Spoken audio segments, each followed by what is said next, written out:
Chapter 7. Snowblind.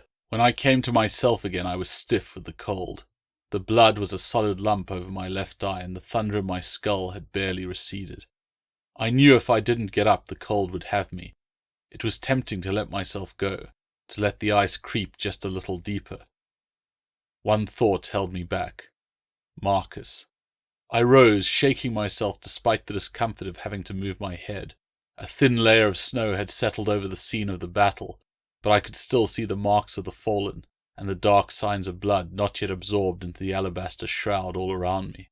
I sniffed at the half-buried signs of battle, and needles stabbed into my head. I spun drunkenly, trying to make sense of the world with only one eye. Madness threatened to engulf me as I tried to peer through the darkness that had enfolded the left side of my perception. It was my nose that saved me. A sharp scent, familiar and urgent, snagged my senses. My master and Ceyx had gone that way. I could also pick out the weaker waft of Segmund's trail, but I knew where my loyalty lay. My first steps had no rhythm to them.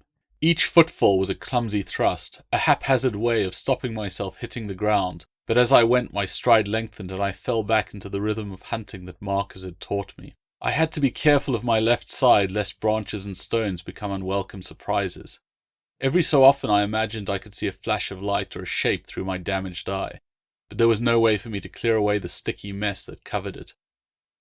No way to tell if the howling darkness had swallowed it up before retreating, or if I might yet be whole. I didn't know if it would ever be the same again. Only Marcus could know that. He would help me. If anyone could clear away the night, it was him. So I slipped along my master's trail, following the fading indentations in the snow. Here and there scrapes showed that the prisoners had been dragged. At one point I discovered a pool of blood only just gone cold. I caught a glimmer of light breaking the darkness between the trees ahead of me. Sure enough, the trail curved around the base of a low hill, and up onto a trail that led into a collection of squat houses, girded with a low wooden wall. Instinct told me to keep out of the firelight. I'd learned the hard way how dangerous barbarians could be. I whined softly in frustration as I surveyed the wall. I knew my master was within, but fear and the pain in my eye held me back. The night deepened and the fires burned low. I inched closer, slinking from shadow to shadow. I heard the laughter of men within the walls, indistinguishable from the laughter of our own camps.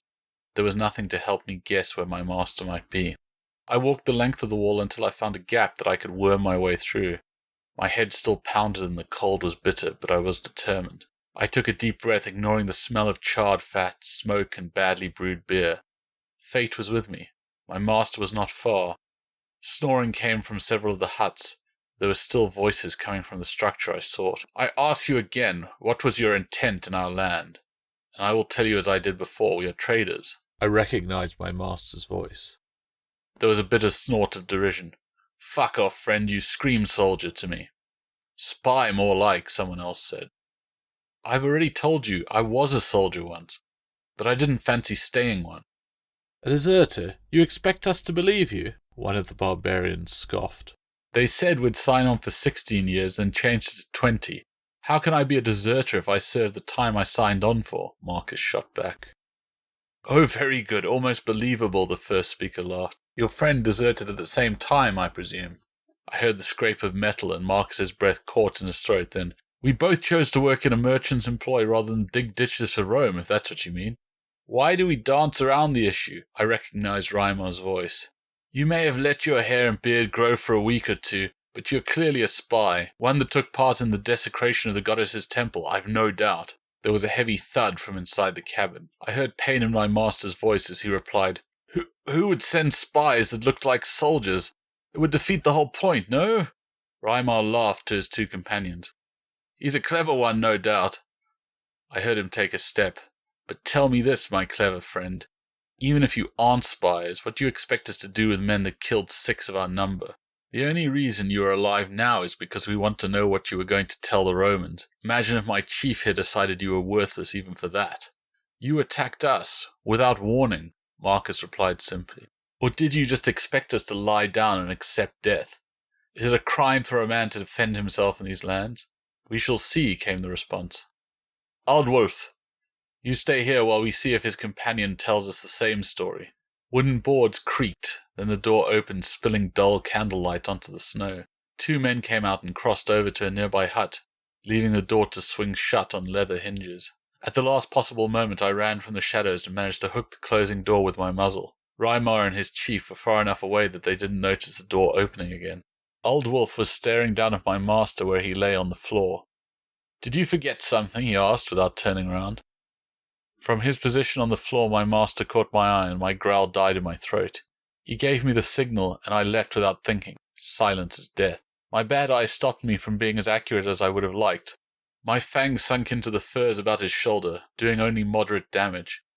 It was the impact from behind that was his undoing.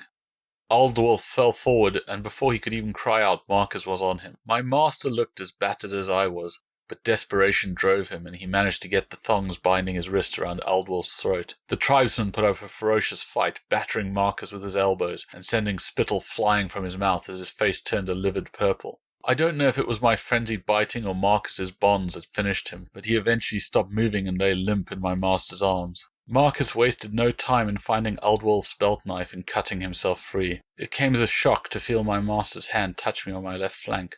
I yelped and spun so I could see him. "Easy, Ferox," he said in a soft voice. He reached out to me and lightly probed my wound.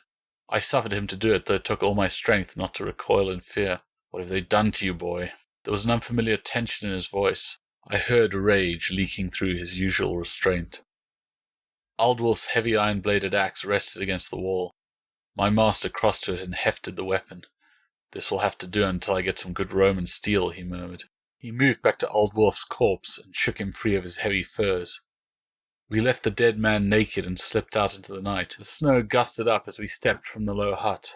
"Ciex," my master whispered. "Find Ciex." I needed no further prompting to put my nose to the muddy snow, but it was almost impossible to make sense of the mingled sense of men's passing. Laughter rung out from one of the nearby buildings, and my master decided we could afford no more hesitation. "Come, Ferox," he commanded. He drew his stolen furs up to hide himself and crossed to the closest wooden structure. I stiffened as soon as we got close.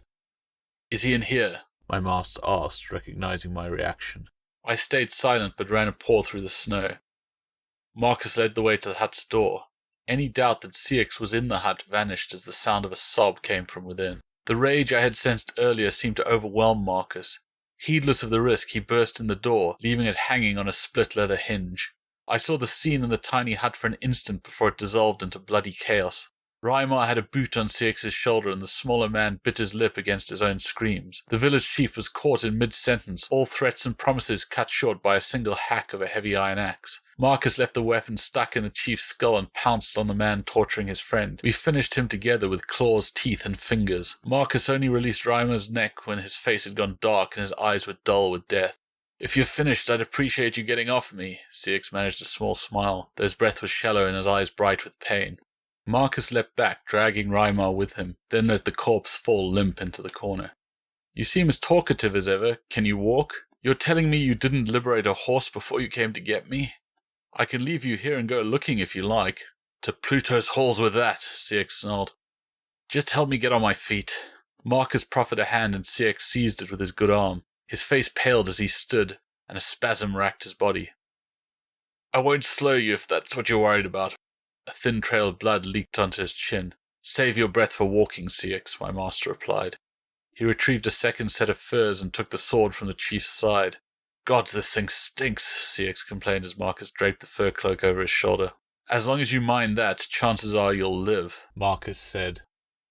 "Doesn't feel like it. We've got to get this arrowhead out at some point." Ciex grimaced at the prospect. Marcus shook his head. "You lost enough blood for now. We'll let the surgeons see to that."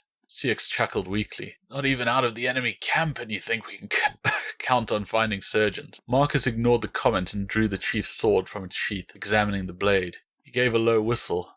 "I thought as much." "What is it?" Ciex asked. Marcus raised the polished steel. "This is no German blade. The swine had this off one of the poor wretches that accompanied Varus." Ciex squinted. "An officer's blade, all right. Though right now I don't think it would matter if that weapon was forged by Vulcan himself." "True enough, but it feels good to have meted out some justice." Ciex looked at the room around us, his eyes falling on the bloody mess that had once been Rymar. "You and your dog seem to have more than succeeded in that task." Marcus strapped on the sword belt. We'd best be going then, he said. Marcus had to help Ceyx stand against the harsh gusts that pushed against us as we left the hut. God's curse this weather, Ceyx snarled. Not so, my master replied. If the night was more pleasant, there would be more chance of us being seen. This snow provides a cloak that we can use. Another flurry buffeted us as if to emphasize Marcus's words. Whatever the weather, their gate will be guarded. How will we get past the guards without the alarm being raised? Marcus paused and looked at me. If Ferox found an unguarded way in, then we might use it too, and leave unnoticed. If you can make him find it again. You have a good dog there, Marcus, but he might lead us to the enemy barracks before he showed us whatever hole he crawled through. You tell me if you have a better plan. A fight at the gates would bring the whole village down on us. Even if I dispatched the guards, we'd have to run from that point on. Unless you feel up to that, we'll need to put as much distance as we can between ourselves and any pursuit. Ceyx frowned. Perhaps you should leave me. And get used to polishing my own gear, Marcus joked. You're coming with me if I have to carry you all the way. It took longer than either man would have liked for us to find the hole in the wall that I had come through. As Ceyx had predicted, I struggled to understand what was expected. By the time I did, we were all close to exhaustion. Once through the narrow gap, it took a Herculean effort to keep going, but we trudged on. The cold bit deep, so that I lost all feeling in my paws. The men were little better despite the protection of their furs. When the sun did eventually rise, it proved little relief. Through the night, the men had let me take the lead. But now that light bloomed in the east, Marcus began to make plans to continue the journey back to our camp. He used his fine sword to help shape branches into a sled and laid Ceyx on one of the furs stretched between the wooden frame. He then covered his companion with his own cloak. It'll be cold for you too, Ceyx protested. You should keep the cloak. I'll be warm enough with pulling soon, Marcus answered. Ceyx seemed too drained to say more. Before we set off again, Marcus looked at my eye. He used snow to wet it and ease some of the clumps of dried blood away. It felt good to feel some of the thick mess cleared. Is it all right? Ceyx asked from the stretcher. He's in better shape than you are, Marcus replied, but I fear the bone has been broken. He'll heal, but I don't know if he'll be able to see anything with his left eye again. I tried to swivel my gaze to look at him. All I could see from my left side was a blurry interplay of light and shadow. It hurt too much to try and focus, so I gave up. Marcus patted my side. It's okay, boy. He scratched my ear until my leg began to twitch, and I leaned my body into his, taking comfort from his scent despite the pain in my head. He looked back, moving his hand to rub the other ear. We can only hope the snow hit our tracks. They certainly won't miss the tracks we leave now, Ceyx said glumly. Can't be helped unless you'd like to walk. What I'd like, Ceyx replied, is to know where the cunning solid Seguin got to and what he did with our horses. You and me both, Marcus replied, shouldering the stretcher. I suppose you'll do as a replacement, Ceyx said as we began to move forward, but I'm trading you in for the first nag we come across. If I didn't hate cleaning my own kit, I'd leave you here just for that, Marcus growled good-humouredly. Lucky for me you're such a lazy son of a bitch, then. Ceyx looked at me as I loped alongside him. No offence meant, Ferox.